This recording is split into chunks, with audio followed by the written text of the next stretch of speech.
দীর্ঘ ১২ বছরের বেশি সময় কারাবন্দী থেকে গেল বছর ১৫ জানুয়ারি মুক্ত হন ডেস্টিনি 2000 লিমিটেডের প্রতিষ্ঠাতা পরিচালক রফিকুল আমিন এবং প্রতিষ্ঠাতা পরিচালক মোহাম্মদ হুসাইন। দিবসটি গুরুত্বের সাথে পালনে বিশেষ অনুষ্ঠানের আয়োজন করে ডেস্টিনি 2000 পিএইচডি ফোরাম। ফোরামের আহ্বায়ক জুলফিকার শাহেদ জিতুর সভাপতিত্বে বৃহস্পতিবার বিকেলে রাজধানীর বিএমএ অডিটোরিয়ামে আয়োজন করা হয় এ অনুষ্ঠানের। সারা মুক্তি হলো, সারা বের হলেন, যেন মনে হচ্ছে আমি মুক্তি পেয়েছি, আমরা মুক্তি পেয়েছি। প্রথম কারামুক্তি দিবসের আলোচনায় অংশ নিয়ে জমিয়ে রাখা স্বপ্ন পুনরায় বাস্তবায়নে তাগিদ দেন বিনিয়োগকারীরা। সারা বাংলাদেশে 300টি থানাতে আমি এই মুক্তির আন্দোলনের কাজ করেছি। ডেস্টিনি 2000 লিমিটেড চালু হলে আমরা নতুন করে স্বপ্ন দেখে সব কাজগুলো করে যেতে পারবো। ডেস্টিনি ব্যবসা তো অনেকে করে, ডেস্টিনি ব্যবসা করে না।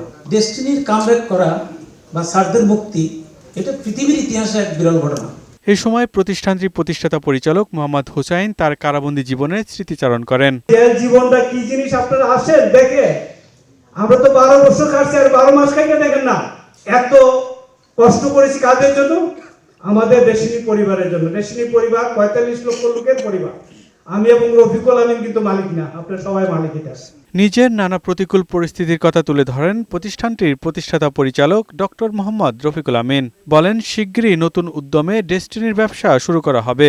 তো আপনাদের কাছে আমার কতগুলো কমিটমেন্ট আছে। ব্যবসা শুরু করব, আপনাদের টাকা ফেরত দিতে ডেস্টিনি 2000 লিমিটেডকে বাধ্য করব, ক্ষতিপূরণ দিতে বাধ্য করব এবং নতুন করে ব্যবসা শুরু করব। আমাদের যা ক্ষতি হয়েছে এটা আমরা পুষিয়ে নেব।